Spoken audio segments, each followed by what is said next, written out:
دو دلوں کی داستان سیزن 2 ایپیسوڈ 46۔ وہ بیسمنٹ میں ایک لاش کے پاس بیٹھی اس کا معائنہ کر رہی تھی۔ ساتھ ہی ایگل اور میکال کوئی فائل دیکھ رہے تھے اور ایلف ہاتھوں پر گلوز چڑھاتے کوئی محلول تیار کر رہی تھی، جبکہ زی اور ایم کے لیپ ٹاپ کھولے کوئی ویڈیو دیکھ رہے تھے، جبکہ مائرا نے گہری سانس بھرتے اپنا کام شروع کیا۔ اس کے ہاتھ خون سے تر ہو چکے تھے، لیکن وہ لاپرواہ بنی گنگناتے ہوئے اپنا فیورٹ کام کر رہی تھی۔ بڑے پاپا، وہ مصروف سی بولی۔ جی بڑے پاپا کی جان، ایم کے مسکراتے ہوئے بولا۔ یار اس کو کس سٹائل میں کاٹوں، اتنا موٹا ہے یہ قسم سے، وہ منہ بناتے بولی تو سب مسکرا دیے۔ اس سے پہلے کہ کوئی اسے جواب دیتا، اس کا فون رنگ ہوا۔ فون پر چمکتا نام دیکھ کر اس کے حواس گم ہوئے۔ بڑے پاپا، وہ روحانسی ہوتے ایم کے کو دیکھتے بولی، جبکہ ایم کے نے کندھے اچکا دیے۔ وہ اس موٹے آدمی کے پاس پڑی شرٹ سے ہاتھ صاف کرتے فون اٹینڈ کر گئی۔ ہیلو، السلام علیکم شاہ میر۔ وعلیکم السلام، کیسی ہے میری جان؟ وہ پیار سے بولا۔ میں ٹھیک ہوں، آپ کیسے ہیں؟ میں بھی ٹھیک ہوں، کیا کر رہی تھیں؟ وہ ابھی وضو کیا نماز پڑھنے لگی تھی۔ وہ ایک نظر سب کو دیکھتے بولی، جو ہونک بنے منہ کھولے اسے دیکھ رہے تھے۔ پھر سب کی نظر اس کے ہاتھوں سے ہوتی لاش پر گئی، جو آدھی ثابت اور آدھی کٹی ہوئی تھی۔ سب نے مائرا کو دیکھا جو وضو کر کے لاش کے ٹکڑے کر کے اب جائے نماز بچھائے نماز پڑھنے لگی تھی۔ اس کی لاش کو پولیتھین بیگ میں بند کر رہی تھی۔ سب نے آبرو ریز کرتے اسے دیکھا تو وہ منہ بنا گئی۔ تو اس میں اتنا پریشان ہونے والی کون سی بات ہے میرا؟ وہ اس کے ہکلانے پر چوٹ کرتے بولا۔ نہیں، کوئی پریشانی نہیں ہے۔ آپ کب واپس آ رہے ہیں؟ وہ مشکل لڑکھڑاہٹ پر قابو پاتے بولی، انشاءاللہ ایک ہفتے تک۔ اوکے، میں ویٹ کروں گی آپ کا۔ شام میں آپ سے بعد میں بات کرتی ہوں، پہلے ذرا نماز پڑھ لوں۔ وہ جلدی سے بات ختم کرنا چاہتی تھی۔ اوکے میری جان، پڑھ لو، میں رات میں کال کروں گا، اللہ حافظ۔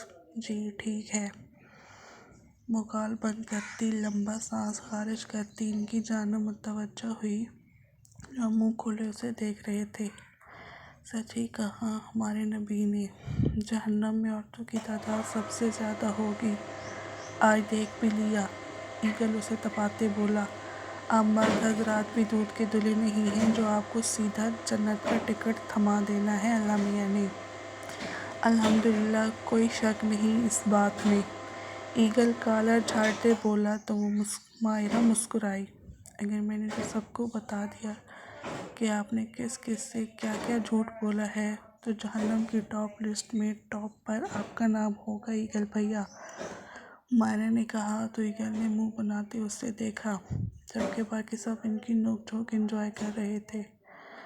زہر کی گولی نکال لی گئی تھی، لیکن اسے ابھی تک ہوش نہیں آیا تھا۔ زینب زارا کا رو رو کر برا حال تھا۔ دریاب بہن کو سینے سے لگائے خود کو مشکل سے سنبھالے ہوئے تھا۔ لمز اور ایزل بھی مسرت بیگم کے ساتھ ہاسپٹل میں تھیں۔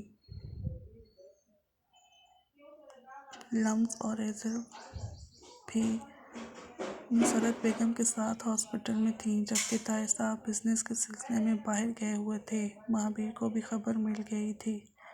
وہ سب خواتین کو حویلی ڈراپ کرتے خود ہاسپٹل آ گئے تھے۔ کچھ پتہ چلا کہ حملہ کس نے کروایا تھا ظاہر پر؟ سعید صاحب مہابیر کو دیکھتے بولے۔ نہیں انکل، میکال اور دائم پتہ لگا رہے ہیں، لیکن میں نے سنا ہے کہ کوئی نقاب پوش ظاہر کو ہاسپٹل لایا تھا۔ کون تھا وہ؟ کیا آپ لوگ ملے اس سے؟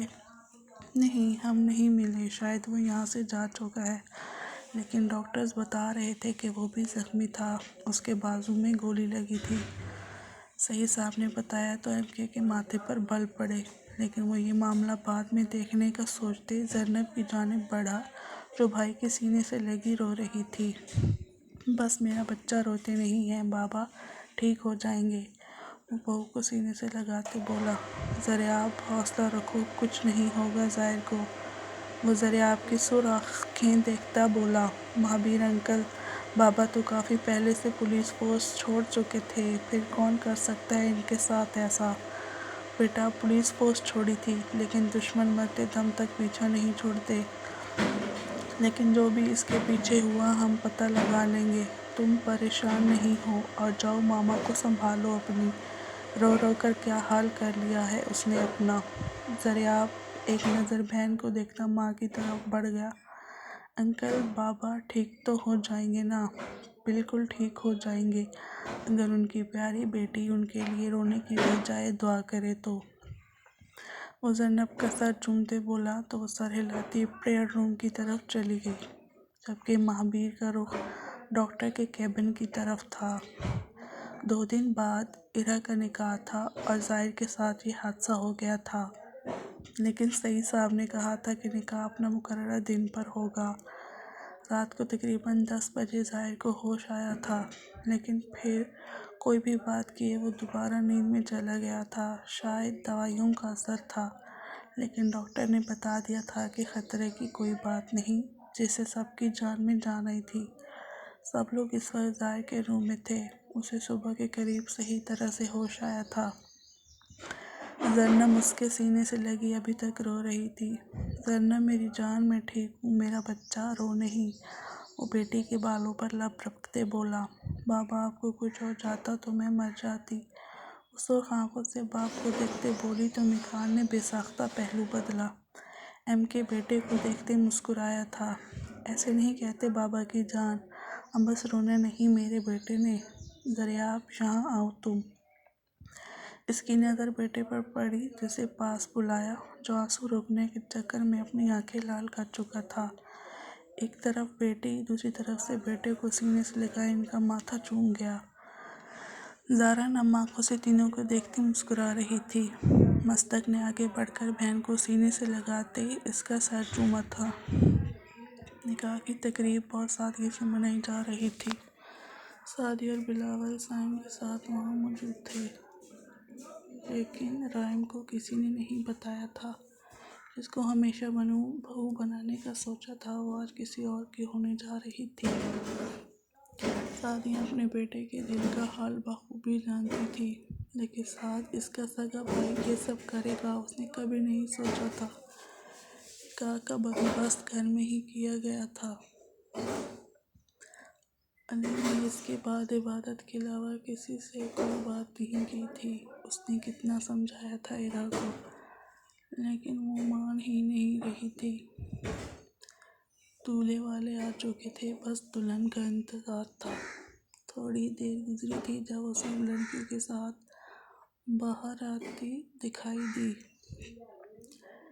ارا کو دیکھ کر ایک کمیلی سی مسکراہٹ آئی تھی چودھری قاسم کے چہرے پر۔ اس کی آنکھوں سے ہی غلاظت ٹپک رہی تھی۔ ایسی ہوس بھری نظریں تھی اس کی کہ سب نے بمشکل خود پر قابو کیا تھا۔ ساری رات رونے کی وجہ سے ارا کو سخت بخار نے آ گھیرا تھا۔ اسے لا کر صوفے پر بٹھایا گیا۔ چودھری رحمت کو راجپوتوں پر یقین نہیں تھا، اس لیے ساتھ پیلس میں اس وقت ساری سیکورٹی چودھری قاسم کی تھی۔ کچھ ہی دیر میں مولوی صاحب نے نکاح کی اجازت چاہی تو سعد نے بسم اللہ کرنے کو کہا۔ ارا راجپوت والسعد راجپوت، آپ کا نکاح چودھری قاسم بلکہ چودھری رحمت کے ساتھ بعوض 1 کروڑ حق میں طے پایا ہے۔ کیا آپ کو یہ نکاح قبول ہے؟ مولوی کے پوچھنے پر اس کا دل جیسے کسی نے مٹھی میں بھینچ لیا تھا۔ کیا سوچا تھا اور کیا ہو گیا تھا؟ اسے تو رائم کی دلہن بننا تھا، تو وہ پھر یہاں کیوں تھی؟ مولوی نے سعد کی طرف دیکھا تو سعد نے اقصی کو اشارہ کیا۔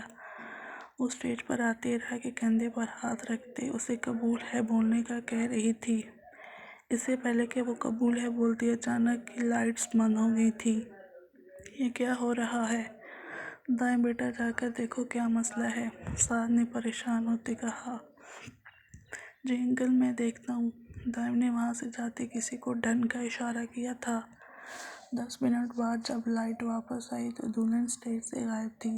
سعد کی تو جان ہی نکل گئی تھی، جبکہ چودھری رحمت بھی حیرانگی سے خالی اسٹیج کو دیکھ رہا تھا۔ میری بیٹی کہاں ہے؟ ارہا اکثر نے پریشان ہوتے سعد کی طرف دیکھا جو خود بس گرنے کے قریب تھا۔ چودھری رحمت نے سعد کو سنبھالا تو سعد نے اسے دیکھا۔ میری بیٹی کہاں ہے چودھری؟ ہر طرف تیرے ہی بندے تھے نا، تو کہاں کی میری بیٹی؟ کیسی سیکیورٹی تھی یہ؟ سعد نے دھاڑتے ہوئے چودھری کا گریبان تھاما۔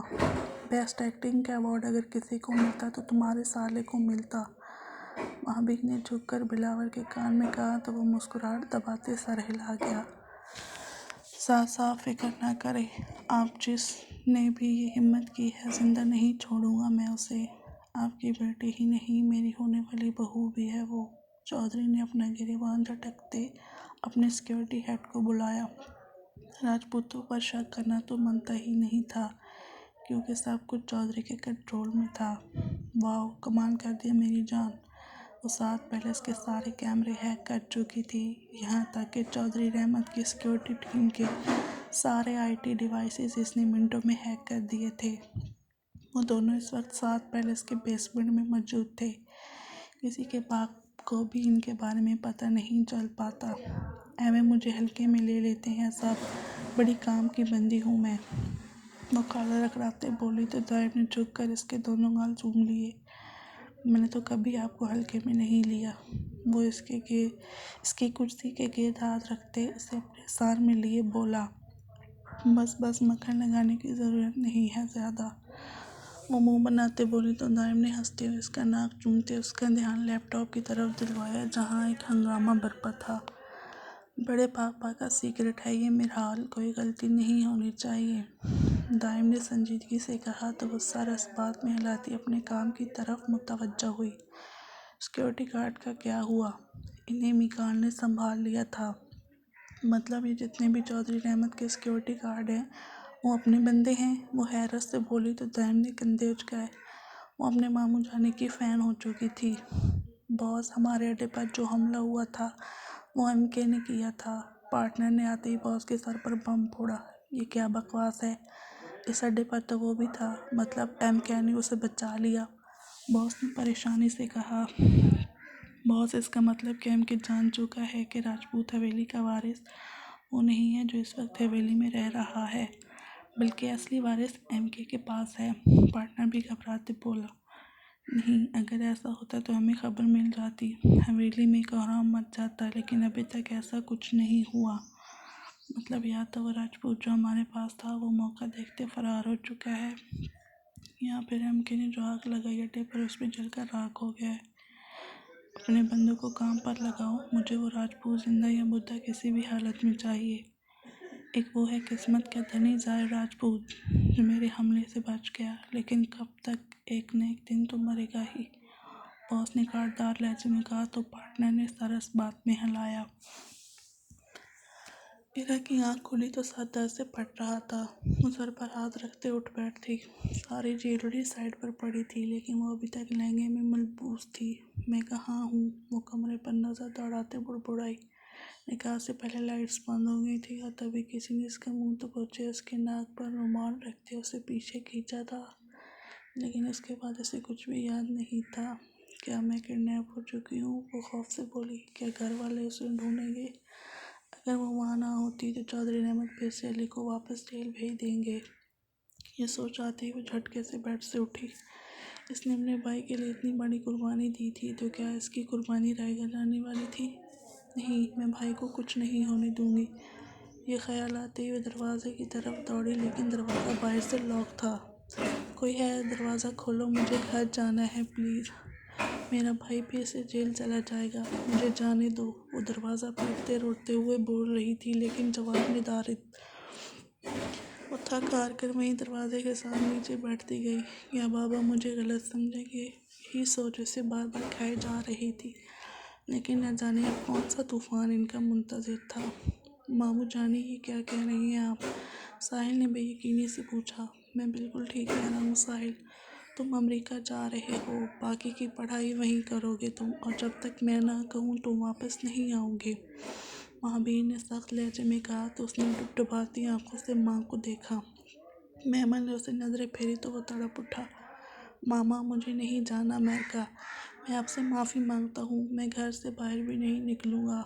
آپ لوگ بے شک مجھے کمرے میں بند کر دینا، میں کمرے سے باہر نہیں نکلوں گا ماما، مجھے خود سے دور مت بھیجیں ماما۔ وہ روتے ہوئے ماں کے قدموں میں بیٹھتا اس کے ہاتھ چومتے بولا۔ مہمل نے بھائی کو دیکھا تو اس نے نفی میں سر ہلایا۔ تم نے ہماری تربیت اور بنی بنائی عزت کو خاک میں ملا دیا ساحل خان، ہمیں اتنی تکلیف پہنچائی، اب تمہاری یہی سزا ہے کہ تم ہم سے دور رہو گے، وہ دل پر جبر کرتے بولی، جبکہ ساحل نے روتے نفی میں سر ہلایا۔ نہیں ماما میں سب ٹھیک کر دوں گا، پلیز ہاں مجھے ایک موقع تو دیں۔ ساحل خان، اب کی بار دوراب کی آواز گونجی۔ فیصلہ ہو چکا ہے، تم یہاں نہیں رہو گے، تم ہمارے لیے باعث شرمندگی ہو، تمہیں میں اب اس گھر میں مزید برداشت نہیں کر سکتا، تمہارے ماموں جیسا کہہ رہے ہیں ویسا کرو، انکار کی کوئی گنجائش نہیں، یہ تمہارا کوئی ٹرپ نہیں ہے جس میں تم اپنی مرضی کرتے پھرو، سامان باندھو اور چلے جاؤ یہاں سے۔ دوراب سخت لہجے میں کہتا کمرے سے نکل گیا، جبکہ ساحل کے ذہن میں بس ایک ہی جملہ اٹک گیا تھا، تم ہمارے لیے باعث شرمندگی ہو۔